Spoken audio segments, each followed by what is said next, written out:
कुएं की परछाई। एक छोटे से गांव के बाहर एक पुराना और सुनसान कुआं था। गांव वाले कहते थे कि रात 12 बजे उस कुएं के अंदर से किसी लड़की के रोने की आवाज आती है। जो भी उस आवाज का पीछा करता वह कभी वापस नहीं लौटता था। एक रात 20 साल का साहसी लड़का राहुल सच जानने के लिए टॉर्च लेकर कुएं के पास पहुंचा। चारों तरफ घना अंधेरा था। पेड़ों की टहनियां हवा में अजीब आवाजें कर रही थी। अचानक कुएं के अंदर से किसी लड़की के रोने की आवाज आई। मुझे बचा लो। राहुल डरते हुए कुएं में झांकने लगा। अंदर केवल गहरा अंधेरा दिखाई दे रहा था। तभी उसे कुएं की दीवार पर एक पुरानी तस्वीर चिपकी मिली। तस्वीर में एक लड़की थी जो कई साल पहले रहस्यमय तरीके से गायब हो गई थी।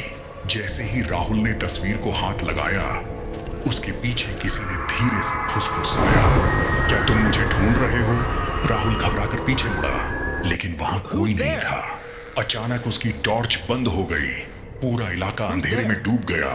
तभी कुएं के अंदर से दो चमकती लाल आंखें दिखाई दी। धीरे धीरे एक लंबी काली परछाई कुएं से बाहर निकलने लगी। उसके बाल जमीन तक लटक रहे थे और चेहरा पूरी तरह साया बना हुआ था। राहुल भागने लगा, लेकिन उसे महसूस हुआ कि कोई उसके पीछे पीछे चल रहा है। हर कदम पर वही आवाजें सुनाई दे रही थी, रुको रुको रुको।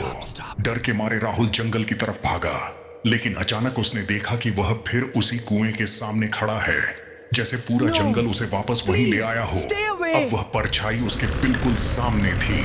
उसने धीरे धीरे अपना चेहरा उठाया। उसकी आंखें पूरी तरह काली थी और उसके चेहरे पर डरावनी मुस्कान थी। अचानक उसने राहुल का हाथ पकड़ लिया। राहुल जोर से चीखा, बचाओ। अगली सुबह गांव वालों को कुएं के पास केवल राहुल की टॉर्च मिली।